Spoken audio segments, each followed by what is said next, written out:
This is your tech moment for Thursday, May 16th, 2019. Let's start out with a selection from cdrinfo.com. You can find the links to all of these stories in the information attached to this recording.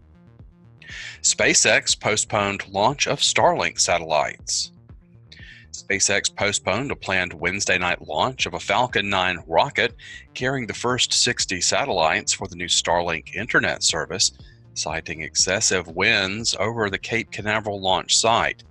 Launch of the mission was rescheduled for 10:30 p.m. on Thursday. That's 02:30 GMT Friday. The Starlink mission aims at placing the initial stage of Musk's space-based global internet network into low Earth orbit. Each satellite in the first Starlink launch weighs 500 pounds, making this the heaviest SpaceX payload to date. It will take at least 12 launches of additional satellites to achieve Musk's goal of providing constant internet coverage for most of the world. Musk expects revenues from rocket launch services provided by SpaceX to top out at about $3 billion per year. That makes Starlink key to generating the cash that SpaceX needs to fund Musk's larger dream, developing new spacecraft capable of flying paying customers to the moon and eventually trying to colonize Mars. In February, Airbus SE-backed OneWeb launched its own clutch of satellites, while LeoSat Enterprises and Canada's Telesat are also working to build data networks. Next story comes to us from EFF.org. The Electronic Frontier Foundation. This story is by Ernesto Falcon and dated today. Why has San Francisco allowed Comcast and ATT to dictate its broadband future, or lack thereof? American cities across the country face the same problem. Major private internet providers facing little in the way of competition, refusing to invest and upgrade their networks to all residents. Not every city has gone through the trouble to analyze the problem, come up with a solution, and still done nothing like San Francisco. For over a year, the city has sat on a fully vetted and ready to implement strategy to bring affordable, high-speed broadband competition to all of its residents. According to the city's own analysis, private providers will never address some of the most serious problems with the community's infrastructure, such as the fact that 100,000 residents lack access to broadband and 50,000 residents only have access to dial-up speeds. Of the city's public school students, 15% do not have access to the internet, with that number rising to 30% for communities of color.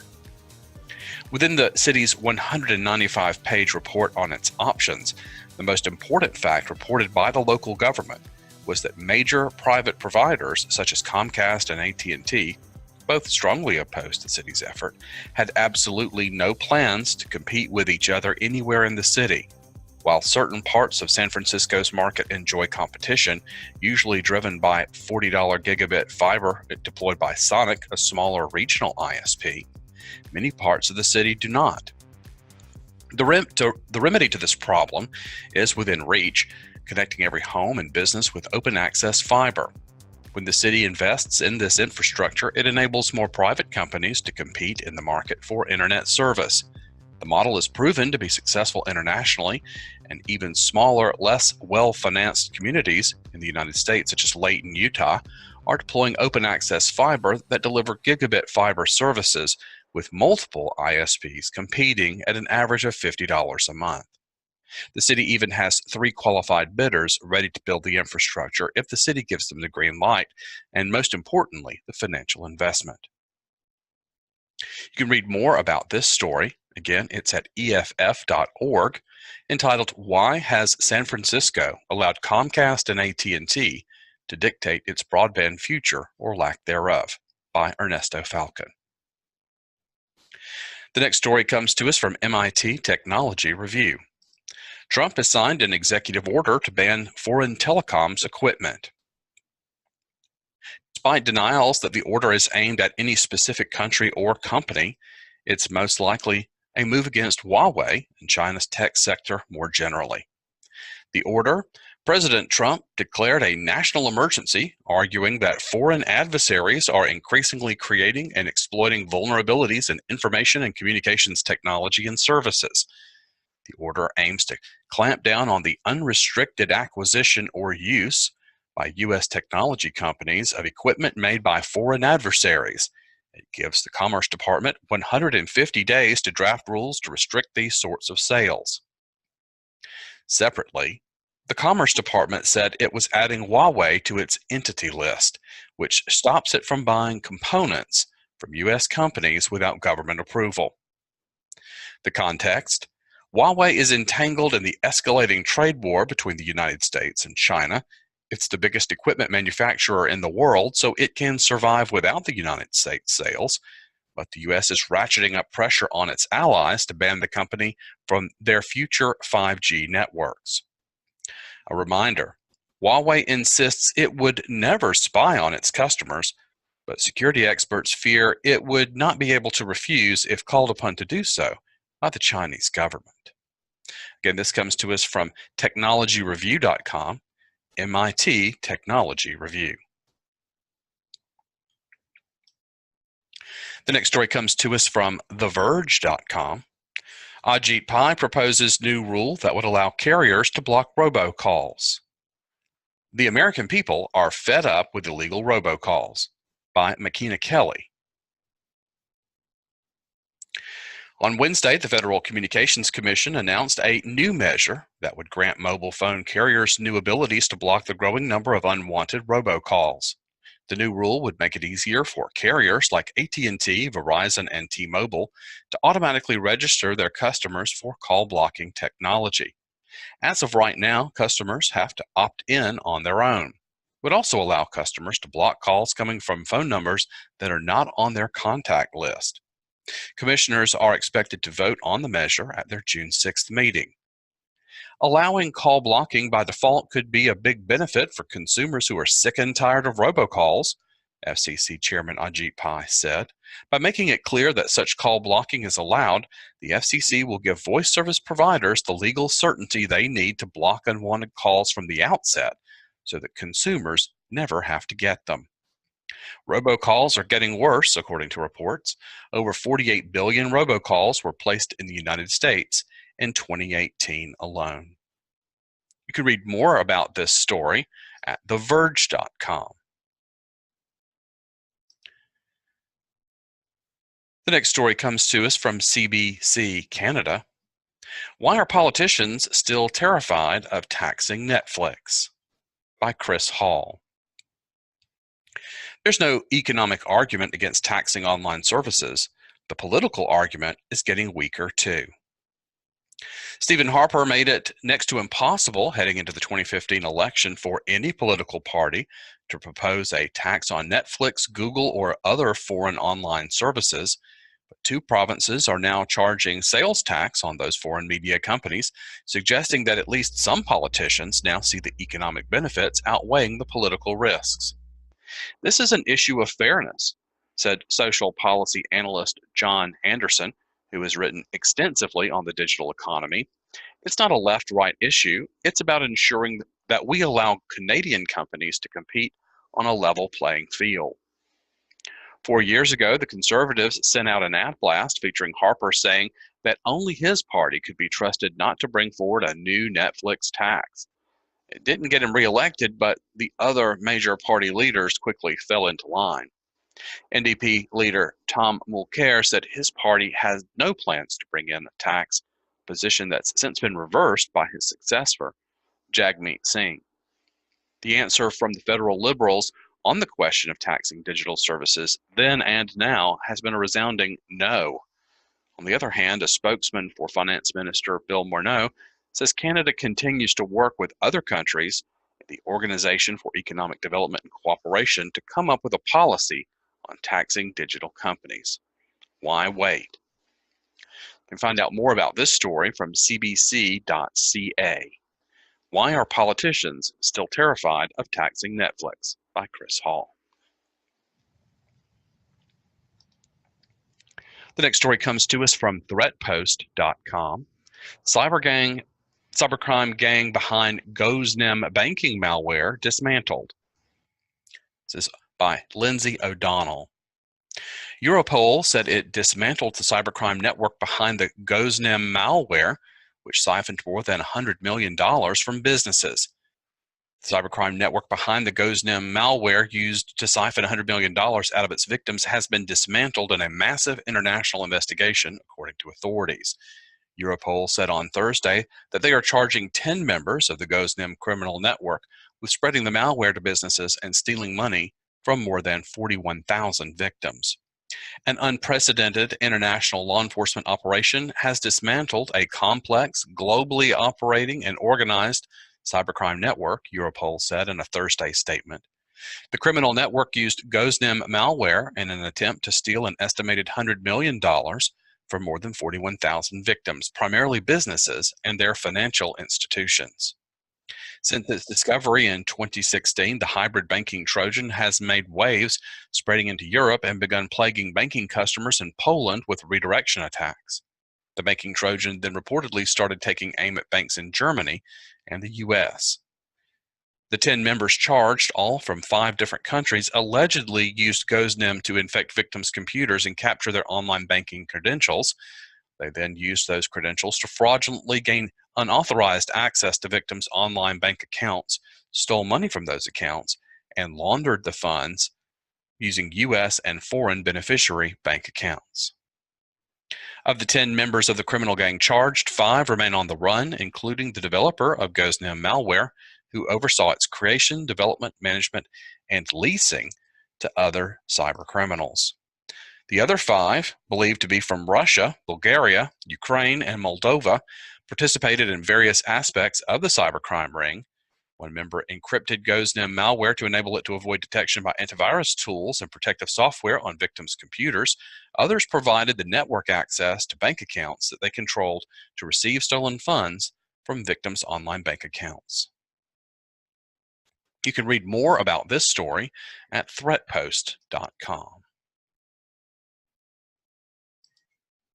The next story comes to us from nakedsecurity.sophos.com. Facebook restores disabled View As feature used in its 2018 breach. Stories by Lisa Voss.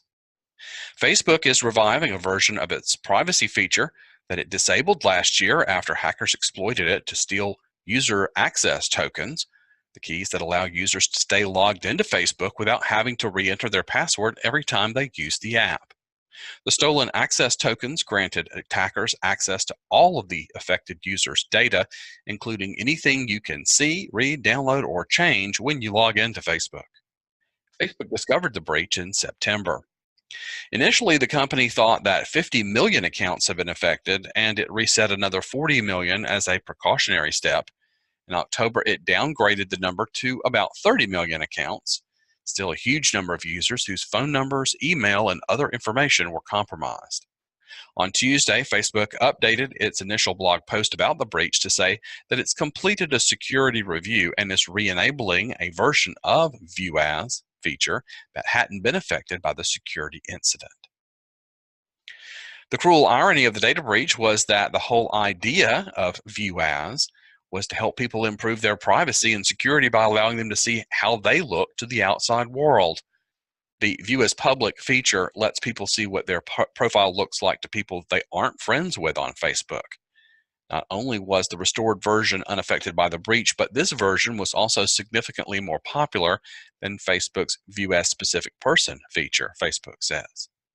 The company is also adding an Edit Public Details button to make it easier for users to find settings that allow them to control the profile information that the public can see. The next story from nakedsecurity.sophos.com. San Francisco bans police use of facial recognition. Also by Lisa Voss. San Francisco, a tech-forward metropolis that nonetheless finds pervasive facial recognition to be psychologically uncomfortable, on Tuesday became the first major U.S. city to ban police use of the technology. Aaron Peskin, the city supervisor who sponsored the bill, told the New York Times that the Board of Supervisors' 8-to-1 vote sends a strong message to the nation, coming as it does from a city whose DNA has been rewritten by technology. Plenty of these technologies are birthed here and their parent companies live here, he said. Thus, it's kind of up to San Francisco to rein them in when they run amok, he said. Quote, I think part of San Francisco being the real and perceived headquarters for all things tech also comes with a responsibility for its local legislators. We have an outsized responsibility to regulate the excesses of technology precisely because they are headquartered here, end quote. Peskin pointed out that the shortcomings of FR mean that it leads to plentiful misidentifications. Case in point, the American Civil Liberties Union tested facial recognition technology used by police in Orlando, Florida, and found that it falsely matched 28 members of Congress with mugshots. So many other cases in point when it comes to this error-prone technology. Here's one. After 2 years of pathetic failure rates when they used it at Notting Hill Carnival, London's Metropolitan Police finally threw in the towel in 2018. In 2017, the top-of-the-line AFR system they'd been trialing for 2 years couldn't even tell the difference between a young woman and a balding man. San Francisco's new ordinance says that the city doesn't think that facial recognition is worth it.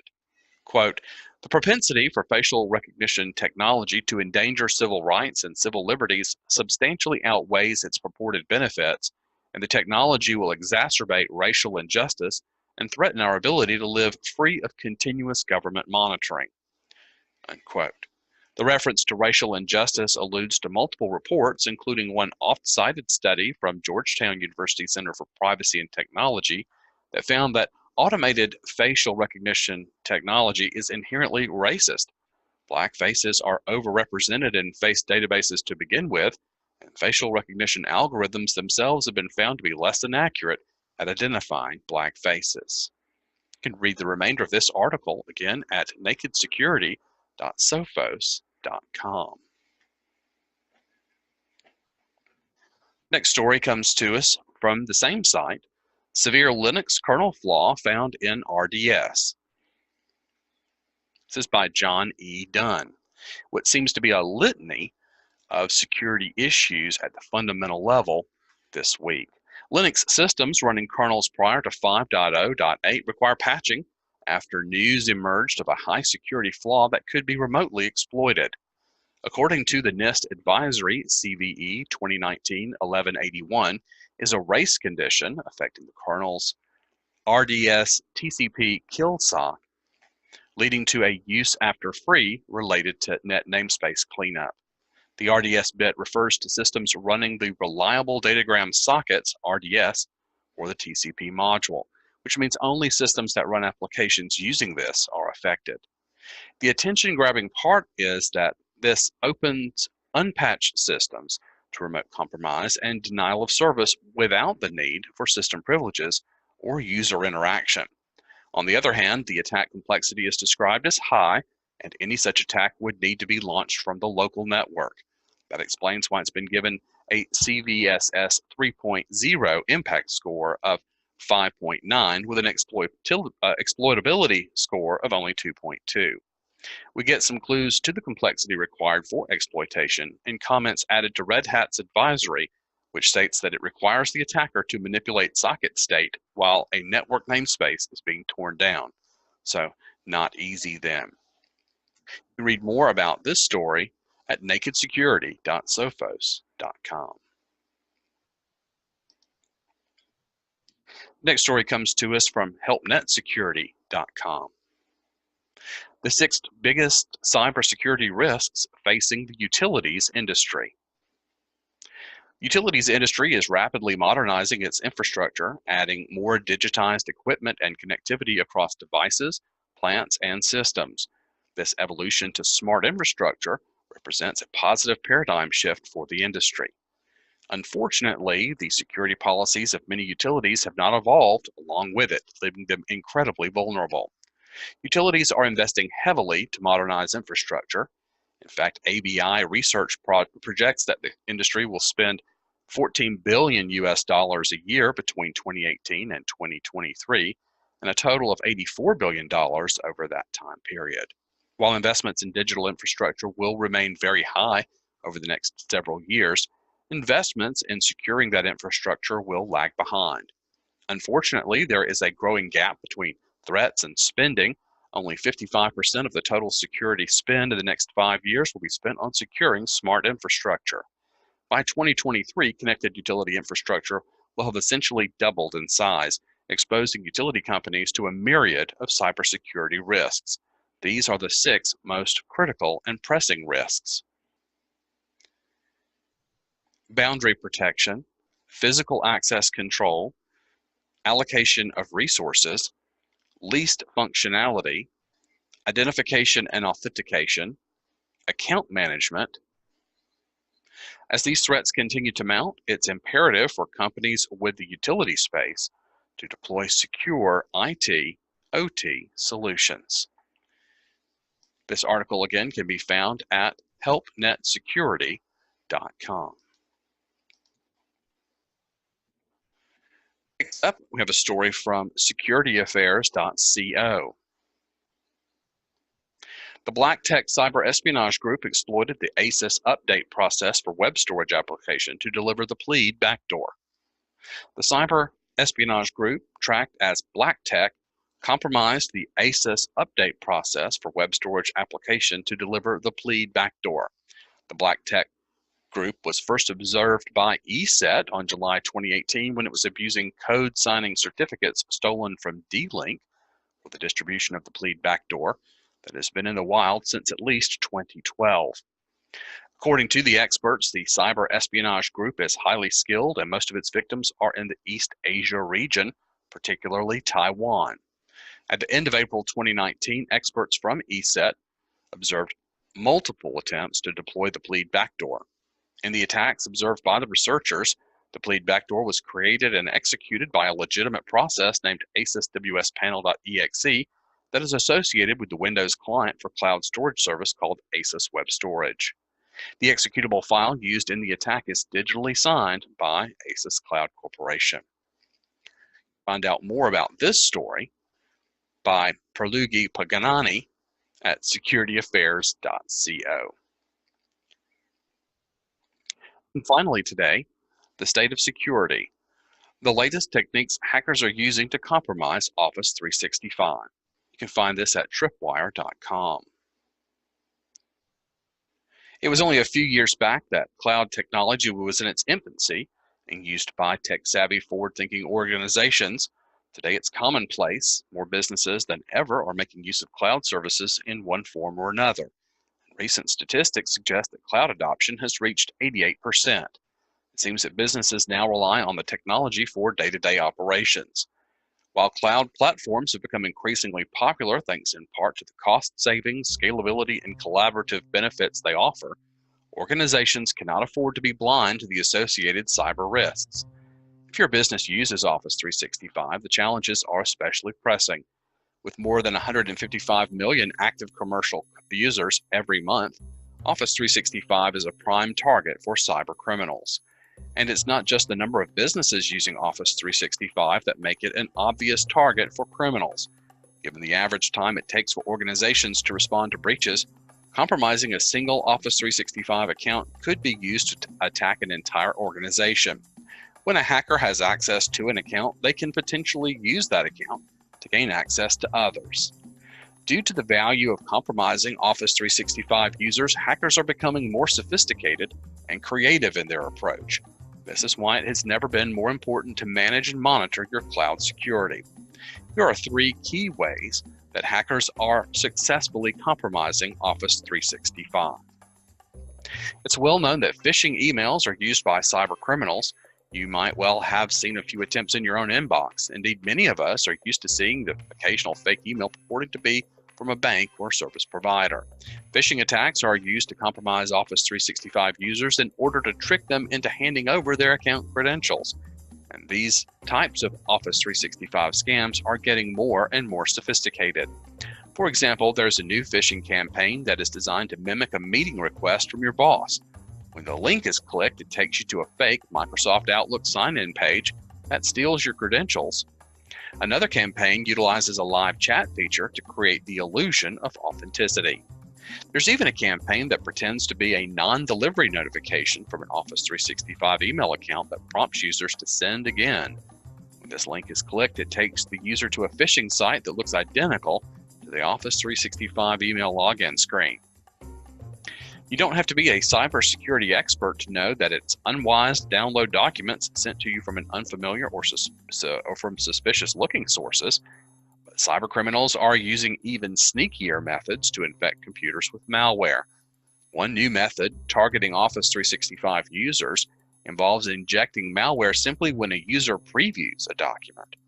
The Office preview process doesn't check if the source of the document is trustworthy before generating a preview, and criminals are taking advantage of this.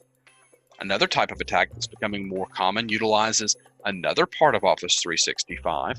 Fake emails are sent to Office 365 users with SharePoint documents. Malicious links inserted into these documents allow them to bypass the built-in security of the platform. It's not uncommon to see criminals coming up with new ways to bypass traditional security controls, such as antivirus software and firewalls. Now, however, they are coming up with ways to bypass the security in Office 365, too. In a recent example, an attack named No Relationship utilized a way to bypass Office 365's file filters. These filters do not always scan full documents to establish their level of threat, relying instead on XML files to list the external links that are found in the document. However, in the No Relationship attack, hackers deleted these external link entries, which stopped the filters from noticing malicious links.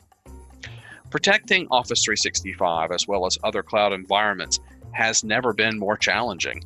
A multi-layered approach to cloud security, incorporating regular security assessments, implementing proactive network and endpoint monitoring can help to seriously reduce business risk. Employee education and two-factor authentication on user accounts are also highly advisable. Many businesses are choosing to work with cloud security specialists who can help to ensure environments are hardened against the latest adversarial tactics and techniques.